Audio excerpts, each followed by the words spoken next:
panel discussion. This is the second panel discussion of the day. Impact of technology in education, Gen Z Global Perspective.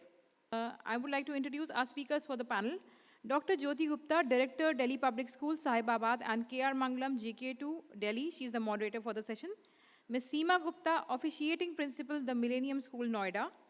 Mr. Gautam Rajgaria, Pro Vice Chairman, Delhi Public School, Varanasi, Nashik, Lava, Nagpur. Mr. Sudhir Kukreja, Co-founder, Credence International Schools, Mumbai. Dr. Brahmjot Kaur, Chief Administrative Officer, Awadh Collegiate, Lucknow. Can we have the speakers on the stage, please? So let me just introduce our speakers again. Dr. Jyoti Gupta, Director, Delhi Public Schools, Sahibabad, and K.R. Mangalam, GK2, Delhi. She is the moderator for the panel. Ms. Seema Gupta, Officiating Principal, the Millennium School, Noida. Mr. Gautam Rajgaria, Pro Vice Chairman, Delhi Public School, Varanasi, Nashik, Lava, Nagpur.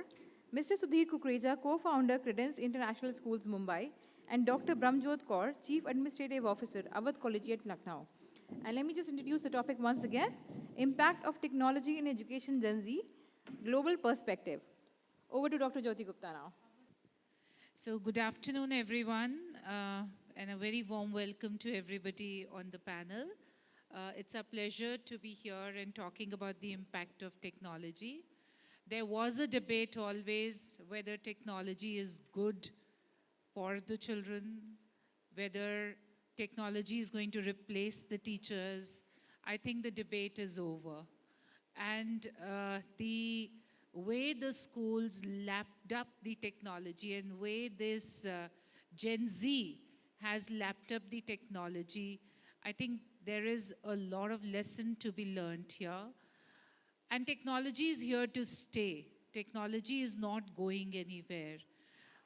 We've seen a lot of lows in the pandemic time, but at the same time, there have been a lot of opportunities that have come towards everybody's way, during the pandemic, and especially the way the schools have adopted technology without any government's intervention is really appreciable. Nobody told the private schools to adopt technology. In fact, the NCERT came up with their alternative lesson plans much later than the technology that was already adopted by the schools. The schools were closed in March 2020 when most of the schools were undergoing their assessments. They had to start the new session. They had to wind up the old session. And I think within no time, the schools had adopted the technology. Assessments were being done online. The sessions started online. We struggled with the Zoom. We struggled with the Google platform. Then came in the Microsoft platform. Then came in many more platforms. And slowly and steadily, we kept improvising, and the debate whether the technology will replace the teacher was over. And the debate was that yes, the teachers who do not know technology will definitely be replaced by the teachers who know the technology. And later on, the government also then came up, the NCERT came up with the alternative calendars. Then again, there were a lot of do's and the don'ts. The debate went on and on, but the children have really benefited. The teachers have really benefited with the technology. So now we are here to discuss as to how does this technology impact the education. After having seen the technology and after having the vision as to what else can be done with the technology, the session before us was on innovation, the innovation that is being done in the International Baccalaureate. There's a lot of innovation that we are talking about countrywide. There are so many competitions that are there which involve the creativity and the innovation. Today, the Prime Minister talks about innovation. So what is that the technology brings in. How does this the Generation Z behave? What are the ways in which they behave differently? How can the technology impact the way they think, the way they behave? So Gautam, if you can take up the first question. Thank you so much, Jyotiji, for that really amazing start. And I think so important for us to acknowledge what private schools and what teachers and managements in these private schools have done in the last 1.5 to 2 years. And I think through this stage, I would like to give a huge shout out to all the teachers for the resilience, for bringing the A game in the forefront and ensuring that learning continues. So a huge shout out to all the teachers there for really, changing the game. As far as digital learning or as far as how the behavior of students or the Gen Z is concerned, I think we are still decoding what they are really like. But one thing is very clear. The Gen Z and the Gen X are two very, very different species, so to say. The Gen Z is the digital natives, and like somebody said on the stage before us, that we are the digital immigrants. And the students now are born with digital skills. They lap up information at a speed which is unprecedented by any of us. They get bored in classrooms where conversations are unidirectional. They would really like to be engaged and learn in an active environment. And very importantly, I think students now enjoy or learn better when there is collaboration happening. So they would learn from their peers. We have seen this as an example in the online mode where schools which were giving unidirectional information online had most of their students switch off their videos or were not available, and teachers and principals and parents alike were scrambling and trying to understand how do we engage students, because you were trying to emulate what was happening in the brick and mortar classroom on the digital platform. And students understood digital tools much, much better than all of us. So you cannot really now go back into the classroom and teach in the same way that you taught 2 years back, because now children learn in a more collaborative environment. Schools which used the power of students, where they ask students to come and give a lecture, engage their peers, or used small groups to learn, unlearn, do projects. Those were the schools where they saw engagement, where they saw participation in the online classes.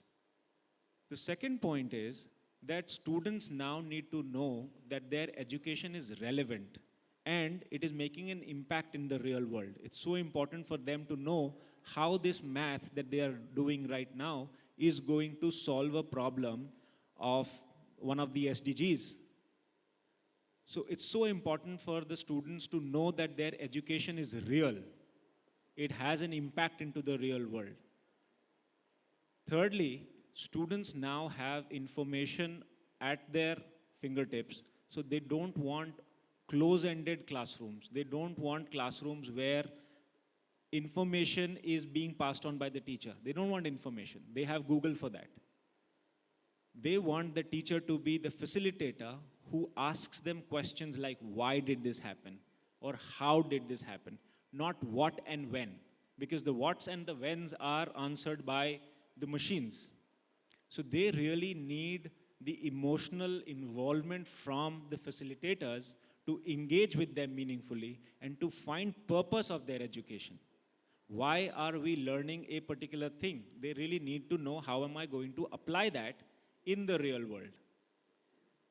This generation, the Gen Z, is a very responsible generation. They are looking 20 years ahead and say that, how are we going to solve the problems of the earth? They are also global citizens. They're not just digital citizens, they are also global citizens. They are impacted by what is happening in the West, what is happening in the Far East.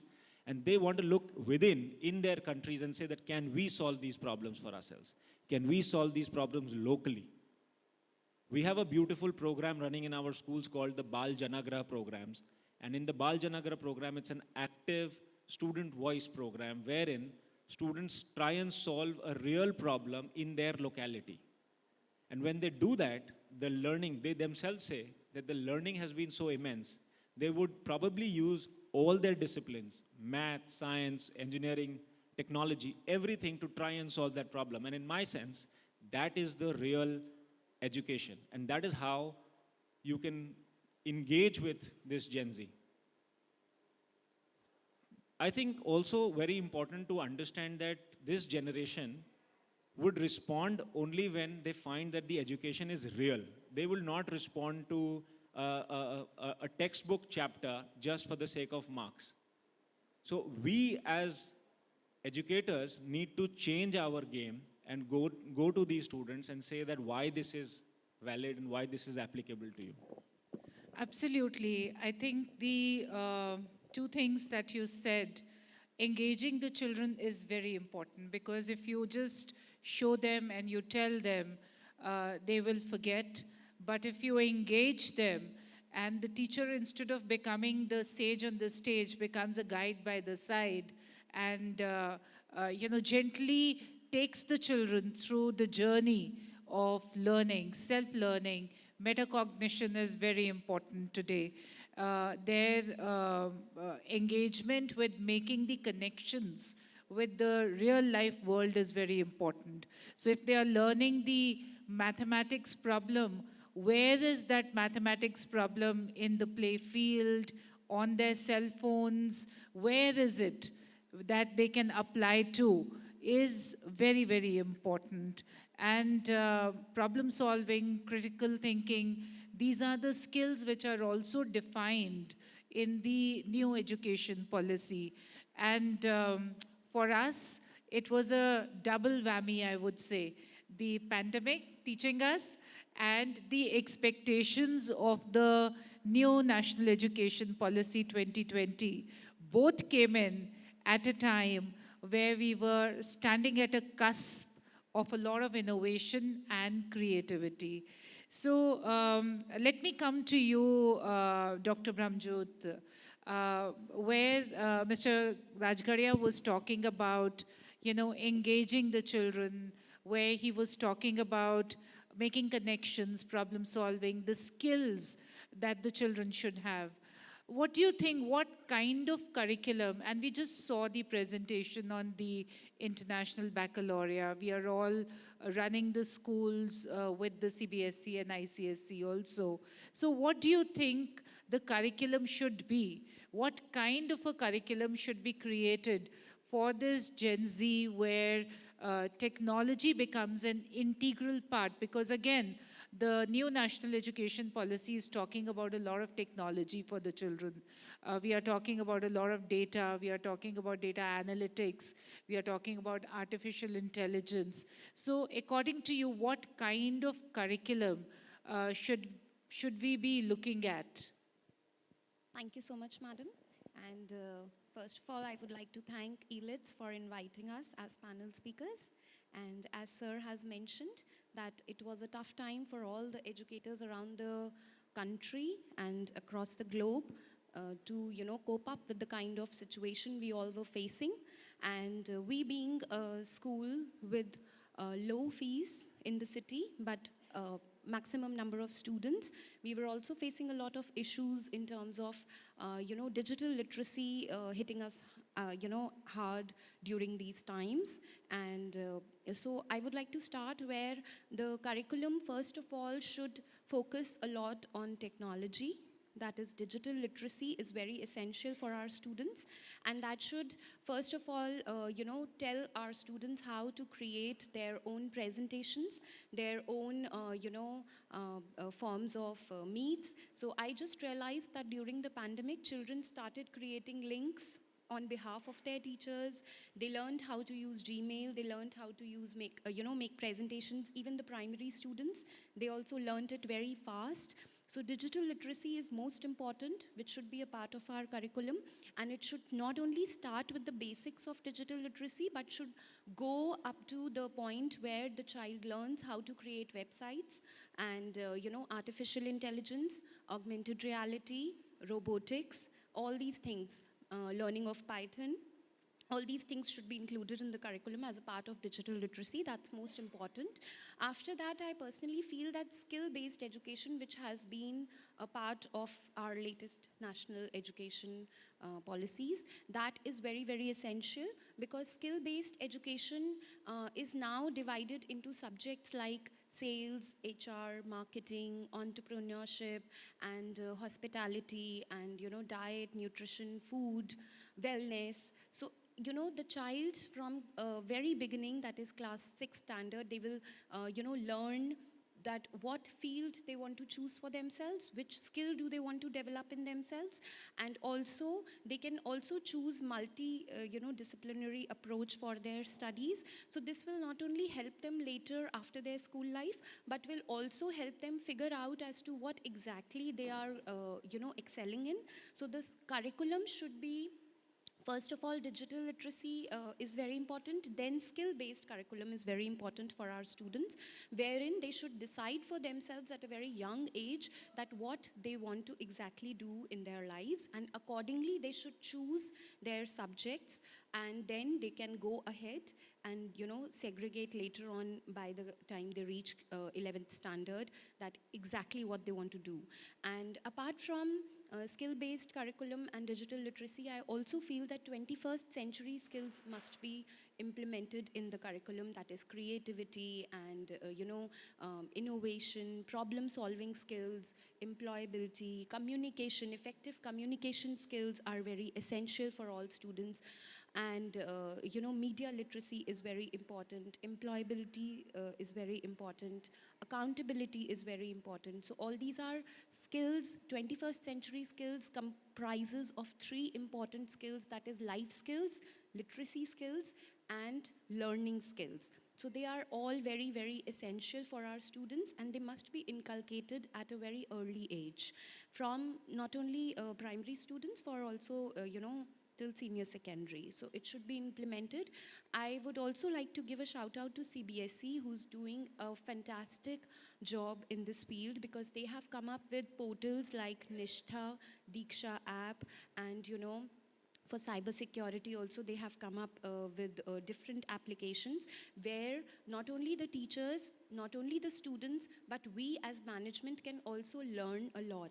And you come to know about the learning materials, the syllabus, the new curriculum which is being introduced. So these portals, they help us as management to, learn and grow, and also the teachers to not only gain certification for these courses, but also to implement it with their students. So it is, CBSE is helping us a lot with that. And also CBSE has recently come up with master classes and has tried to connect us with different countries like Canada, America, and Australia. And the master teachers over there are trying to teach us how to implement, digitalization among students, how to implement technology among students. So they were also very helpful during the pandemic times. And that was very good initiative by CBSE. They have come up with such amazing programs for teachers and for educators across the country. So that, since we are a CBSE school, we have taken certifications for our teachers, and the management also has ensured that they go through it. Also, experiential learning is one important component, which should be a very important component for our curriculum, because hands-on experience is very, very important. Learning by doing, that is the most important part of a child. Student-led curriculum is most important. Authentic experiences are very important.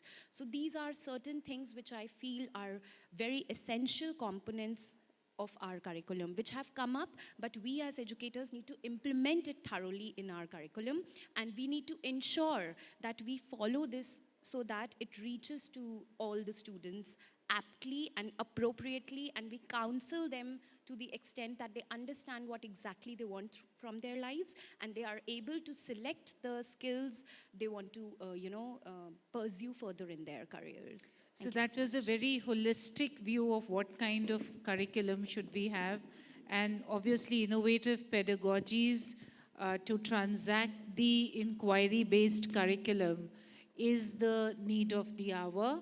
And it's not just the experiential learning. I think the The National Education Policy 2020 is also talking about a lot more innovative pedagogies, whether it is toy-based pedagogy, the storytelling-based pedagogy, student-led learning, what you said is very important. So basically, the curriculum which speaks about the skills and the competencies that the children should have, the learning outcome-based curriculum is very important. That is why the NCRT today, whichever board you are following, whether it is a state board or a CBSE board or an international board or even the ICSC, so the policy is the same for everyone, and that is talking about the skills and the competencies that the children should have, the age-appropriate skills and competencies that the children should have, and very rightly said that communication skills, organizational skills, ICT skills are extremely important. And then the competencies like collaboration, like communication, citizenship, character, should be built into our curriculum along with critical thinking, along with collaboration, so that these children, when they communicate very, very thoughtfully. And it's important that whatever the children are doing, they be innovative and they be creative in their thought process. The rote learning that has been very, very predominant, I would say, in our as a skill in our curriculum, in our transactions, need to go away now. Though memorization is a skill, but it is the skill at the lowest level. So creatively being able to apply the knowledge so generated and the new knowledge which is going to be generated is going to be very important. So it is actually rightly said that, the whole purpose of education is to convert the mirrors into the windows. And it is important that the education be now shifted from the teacher-centric education to the child-centric education. So if I could request Seema Gupta ma'am to elaborate a bit on the student-centric education, like if we talk about the 21st century education to be student-centric, and the new national education policy is also talking about that. So if you can talk a bit about, the student-centric. Yes, thank you, ma'am. Good afternoon, everyone. I think a lot been discussed by sir and even ma'am right now. As ma'am rightly said that shifting from rote learning, yes, so I think we all are the products of rote learning. So I think it's a huge task on us. We expect something from our children. For that, I think I need to change myself rather than changing them. So it's a responsibility on us that we are responsible for that makeshift. So the shift which is actually expected out of this Gen Z we are talking about, because they are digital natives. And we are catering to those digital natives where we feel we are from somewhere else, like we are from the outdated world and we are catering to their needs. So to cater to their needs, I think it's a 360-degree change which is required from we as educators. It's a huge responsibility, converting that rote learning or a lecture method, which is not acceptable at all nowadays, because the generation which we are catering is very, very different. So yes, that's the need of the hour. We want a child-centric curriculum. As ma'am rightly said, the curriculum, there is a need to change that curriculum, and there is a need that we start implementing those concerns, because we know the kind of jobs this Gen Z is going to actually opt for and do that. We are nowhere catering to that need right now. So huge responsibility. I'm stressing on the point, huge responsibility on us, because ultimately when we are actually thinking of the learning outcome which is expected from them, I think this is the time we start working on them. So accepting and encouraging a collaborative kind of a platform for them, because and trust building. I feel giving them that kind of a platform that yes, you are acceptable, your viewpoint is acceptable, because ultimately that's the purpose of education, that we want them to be as global citizens, and we want them to be the leaders for tomorrow. So the major role lies on us to convert that teacher-centric classroom to a learner-centric classroom. So encourage giving them the platform for collaboration, giving them the platform for a kind of open-ended discussions, not judging them saying that you are right or the second one is wrong, or creating a kind of a platform where it is more of a acceptance than of a competition. Giving them the, we can say that a post, or giving them the kind of a profile building responsibilities where they take that role as the, or the ownership of their work. So which is very, very important for us as educators, that something which is expected, we start building that right now. One more point is involving them in the community service. Because as we feel that is the need of the hour, but we can't expect that without involving them. So their involvement is very, very important. Another point is creating a kind of a classroom where the discussion mode is maybe in the presence or the absence of the teacher, but everybody is accepted and without any terms and condition. So I feel that to convert a teacher-centric classroom to a child-centric classroom, it's a bit a difficult one, but yes, I think we can do it. Wonderful. So here metacognition becomes very, very important, where the children take the ownership of their own learning. We've seen during the pandemic time when a lot of technology was used in the pedagogy, in the transaction, in the children understanding also, in the assessments. So a lot of us have used tools like Kahoot. We've used, the quizzing tools inside the classroom. We've used various apps. So technology has come in a long way, I would say, in supporting the transaction in the classroom also. So when the classrooms are inquiry-led, when the children take the ownership and onus on themselves for their own learning, where it's not just the learning that is important, it is the entire process of learning that concept that becomes very important. Then we say that the classroom is a student-led classroom, it is a student-centric classroom, because the student is going around and is discovering, is researching, is putting up the questions to the teacher.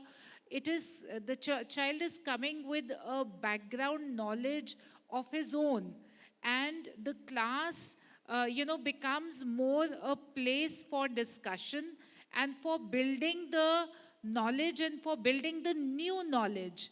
And then you apply what you are learning in that classroom, and then you innovate, and you come to the last level of the Bloom's taxonomy. That is where you start creating the new knowledge. So the curriculum that, ma'am, you were talking about, that then leads to the student-centric classrooms. And, it brings the teacher to, just gently guiding the class towards the new knowledge. And technology, I think, has a lot of role in creating this environment in the classroom. That's why I say that even when the classrooms become normal, we will still be using the technology to bring the best of the teachers to the classroom. It may not be restricted to the teachers who are just ready to teach the children while they are in school. The school will become an extended place where the teachers from outside can come in, the best of the teachers can be brought in to teach the children, and the collaboration will get over even beyond the classroom. So the children will be in touch with each other even beyond the realms of the four walls of their classroom or for the school. And I think we have to create a kind of a curriculum, and we have to bring the education to a level where it enables the children to look beyond the ordinary and to question beyond the unquestionable and to explore the unknown and the unexplored. How do you think, we can, Mr. Sudhir Kukreja, how can we bring the technology to enable all this in our classroom? Well, I think, ma'am, I certainly agree with a lot of points which are raised by all of you. And I'm going to take an opportunity to probably just summarize everything that we've done and put it in a much larger perspective. I remember having participated in a conference, I think World Education Summit 2 years back or maybe 3 years back, that was somewhere in Chennai and Bangalore. And we were discussing how much of technology is enough. Where do we put an end-to-end technology in the classroom, right? What is the role that a technology needs to play in the child learning, etc. But I think the tables have turned in the last 2 years completely. Yeah. So the question now is not that what is the role that technology has to play. I think in the last 2 years, technology has given us enough to acknowledge that yes, there is a role that technology needs to play, or there it already is playing. Yeah. And I believe that's the reason the question today is completely different. The question is, what is the role that we have to play as school leaders to make sure that there is a smooth inroads of technology inside the classroom and maybe beyond the classroom? Yeah. So I believe that's the question that we need to answer. Technology, I would say, was always there. Maybe it was an inertia, maybe there was a resistance. There was something in, Sir said, we were not ready for it. You look at any other industry, and I think best of the AI, best of the apps and anything across, whether it is banking, healthcare, insurance, finance, technology has made inroads into every segment of the society. I mean, I really don't think of anything that I cannot do sitting on a mobile screen today. I think anything and everything of a human life aspect is possible. But probably, for some reasons or the other, like ma'am said, we were lacking behind. We were not ready to embrace that change. And now, because of this pandemic, we've been forced into doing it. Yeah? And hats off to the fraternity. Of course, we've done a great job. But the question now, so as of today, I think we know what is the role technology has to play. We know when it is to be done, so of course it needs to be done now. Why it is to be done, we all have the answers. The question remaining is, how do we do it? Yeah. So just before this panel, I think there were 3 IITians on the stage talking about, what is there and what is not there.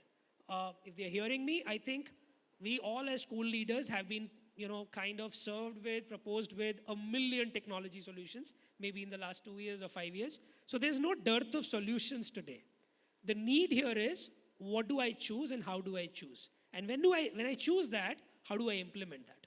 That's the most important aspect of technology today, right? So I have 1 million solutions to pick up from. What is needed is, as a school leader and maybe as a parent or as a child, I need to define the objectives first. Why am I embracing any form of technology? So he was talking about something like interactive books, or there are people talking about, hybrid models and whatnot. Everything is being talked about. I think it's all there in our heads, on our apps, on our mails, everywhere we are surrounded by it. But as school leaders, we need to define those objectives, number one. someone mentioned we are having the onus of shaping the next generation without even knowing what we are shaping them for. So there are certain fundamentals that we can work around, assuming that those fundamentals are going to be the key when we think of the next generation jobs, when we think of the next generation careers. And I believe that is what has to be the guiding force for the schools to bring about that transformation. It is no longer about the curriculum. So we've talked about NEP, we've talked about CBSE, we've talked about everybody talking about something or the other, whether it is coding, X, Y, Z and stuff. But the point here is, again, back to the same how. I'll take a very small example.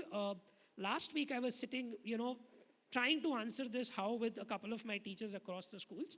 And we were just reviewing the CBSE books for, computer syllabus. And a third class computer class book says parts of computer.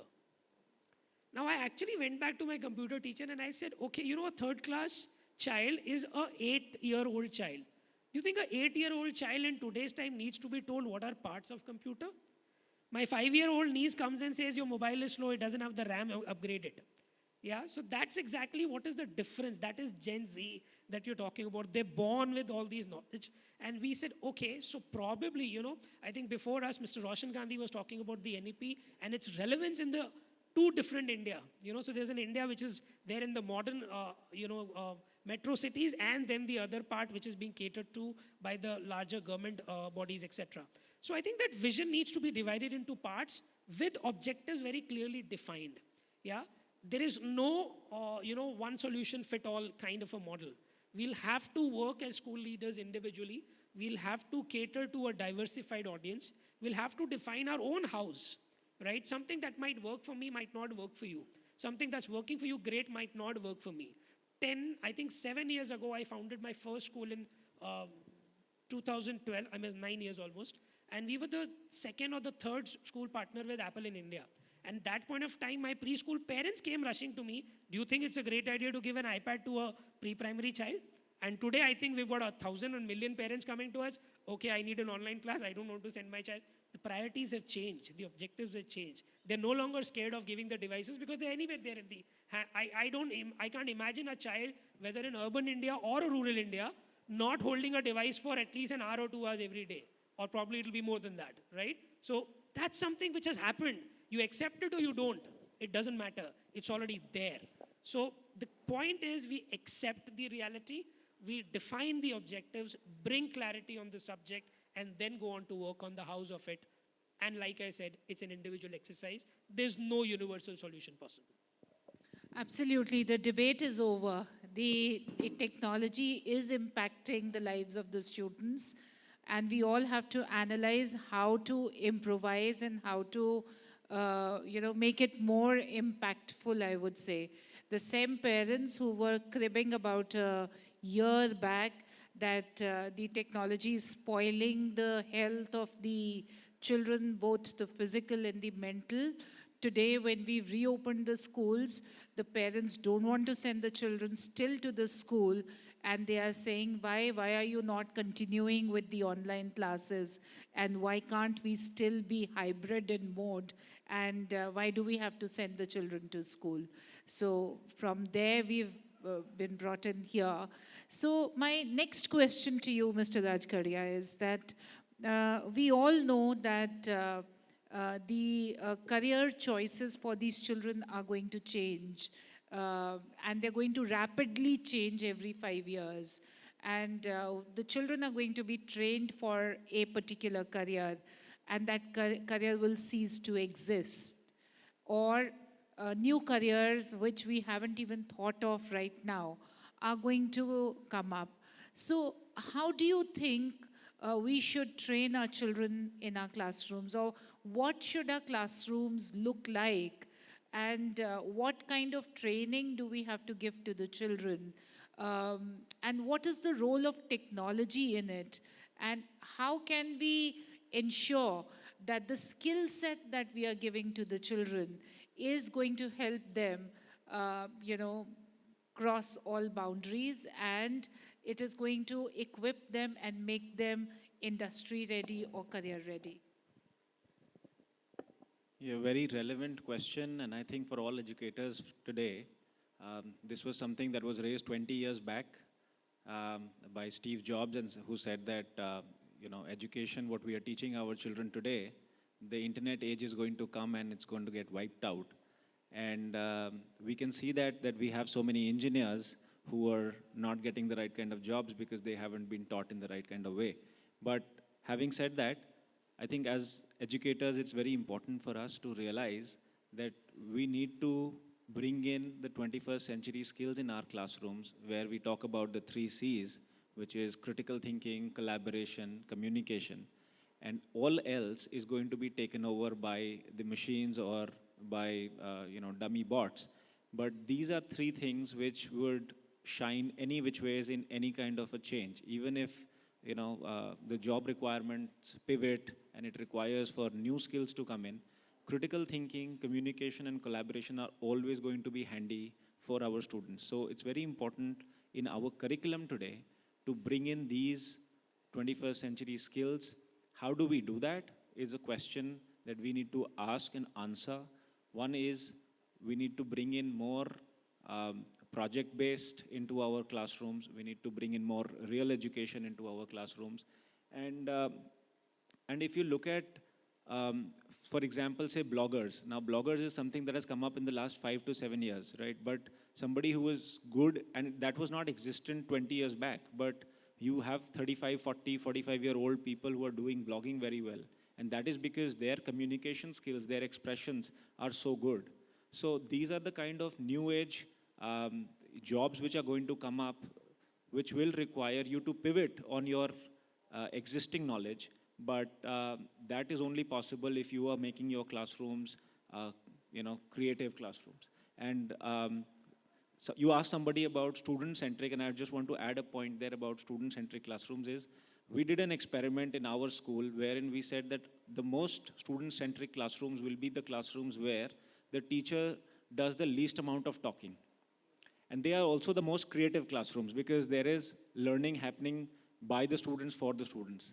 And you won't believe it, this was a week-long program and we walked into a lot of these classrooms, and it is the hardest thing for our teachers to do is to go into the classrooms and not talk, because they have done this all their life. So they will walk into the classroom, whether it is online or it is in the physical mode, and they just start off, right? Without really laying out the learning outcomes, what are we going to learn? Why are we going to learn this today? So we need to use technology to do a lot of teacher evaluation, a lot of teacher trainings. One of the aspects of technology that we have seen in the pandemic, where global leaders have been able to disseminate their best practices across geographies, and we need to really leverage that, and we need to have modules, and CBSE is doing a phenomenal job in that through their various portals, where they are able to reach out remotest of locations, and teachers are able to understand how children learn and how we ourselves can learn to teach better.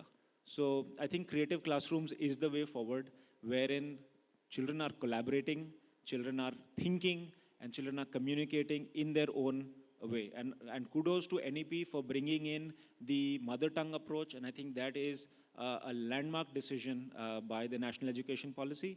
It's going to be very hard for a lot of urban areas to digest that, but I think children learn best up to a certain age in their mother tongue. So kudos to that. Thank you. Wonderful. I think all of us have transformed our lesson plans according to what you were saying earlier. When the teachers were given a class, they would talk for 42 minutes out of 40. And there would be another teacher waiting outside the door to come into the classroom. But now, on a mandate, the teachers are only asked to talk for 20 minutes, and the rest of the 20 minutes, the children have to be engaged in some collaborative work, in application and reasoning and discussion of whatever has been transacted with them. So very true. Dr. Ramjot Kaur, if I can come to you, just very briefly, if you can share, you were talking about the, the innovative pedagogies. So how can you leverage technology in, transacting the classroom using these innovative pedagogies and yet keep a sharp eye on the learning outcomes? So, as we were talking about the innovative pedagogies, that is, the most important was the 21st century skills, as Sir has also stated. And then the second one is experiential learning. So, these are the concepts which we as educators understand. But how to implement it in the classroom so that it becomes and has a good learning outcome is very important, that the teachers first of all must understand what exactly are the activities and what steps must be followed to implement this kind of pedagogy in the classroom. For example, if you are doing experiential learning, then you have a history chapter, then you make characters from the history as your students, and they enact the whole situation in the classroom, so that lifelong they will remember that, I became Chandragupta Maurya, or maybe, they'll learn the lineage of Mughal empire, and so this is how the hands-on learning works.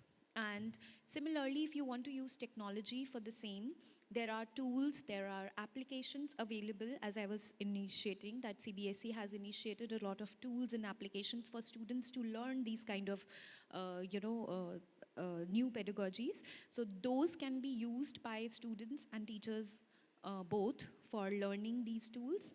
And these kind of pedagogies can be implemented through Nishtha, through Diksha, in, for the common people. And similarly, the website also keeps uploading new tools every day for the teachers to implement these kind of tools for hands-on learning experiences for the students. And this initiative, later on, once you complete all the chapters with these kind of tools, you understand that since they are more student-centric, the learning capacity of the child is increased by 70 to 80%, because by lecture, only 5% of the students retain by lecture. So it is more, 70% is by practicing and doing. So that is very, very important. By group discussion, it is 50%. So the retaining capacity is very high in young children, in youngsters. The virtual tours Yes, and, yes. the virtual engagements also have helped us a lot. Yes. So Seema ma'am, if I can come to you very quickly. The National Education Policy 2020 is also talking about holistic reporting for every child.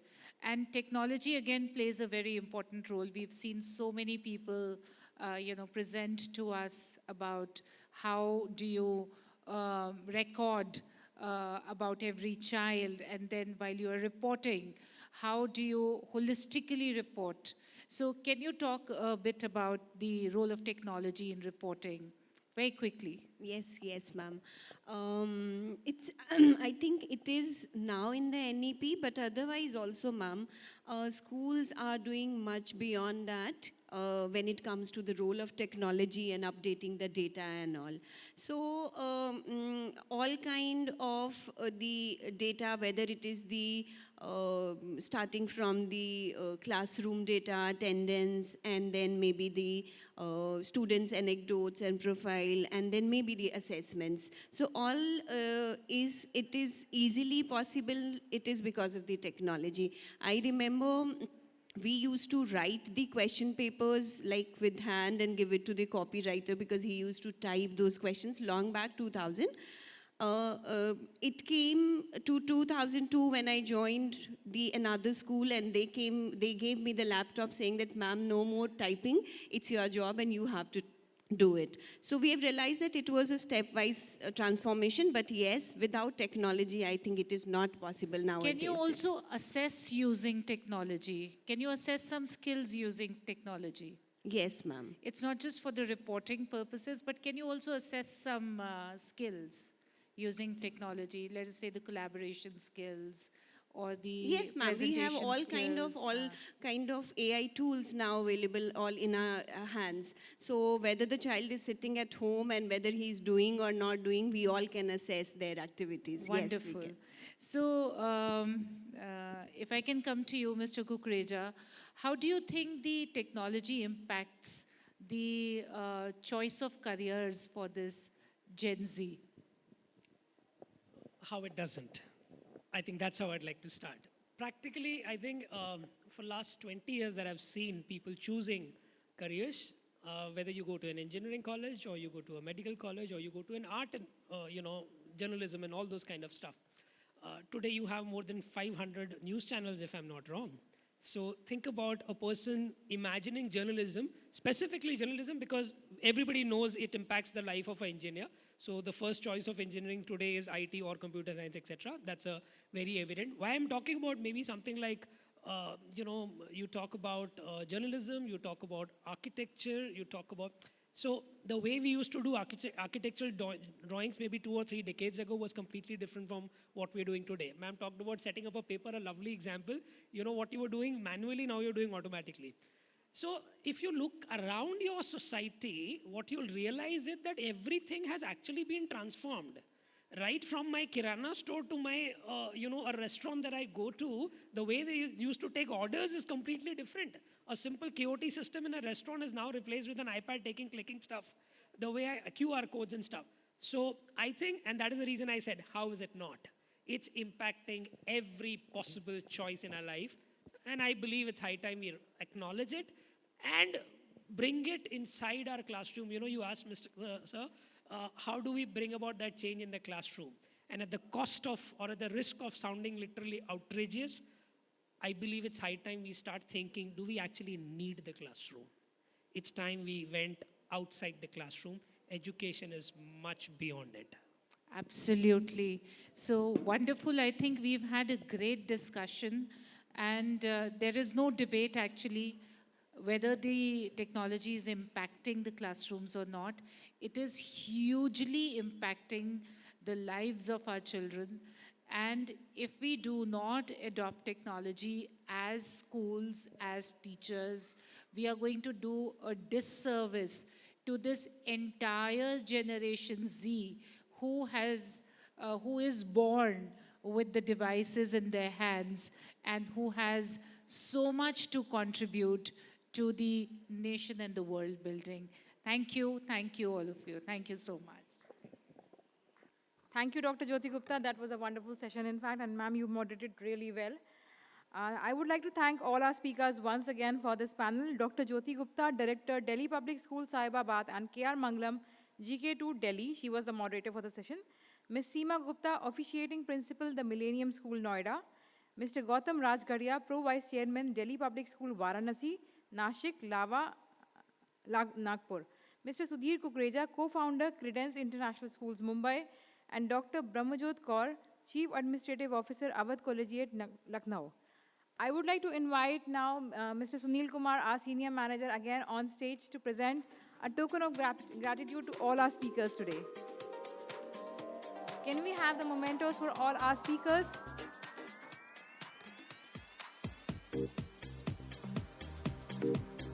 For Dr. Jyoti Gupta, we can have an applause for her wonderful moderating skills.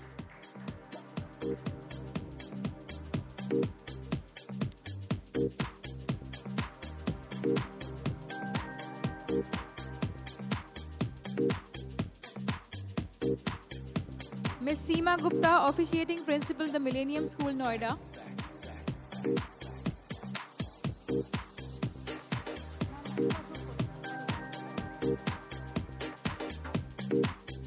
Mr. Gautam Rajgaria, Pro Vice Chairman, Delhi Public School, Varanasi, Nashik, Lava, Nagpur.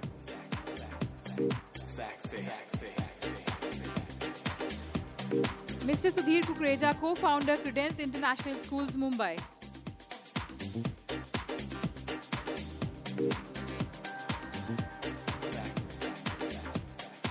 Dr. Brahmajot Kaur, Chief Administrative Officer, Awadh Collegiate, Lucknow.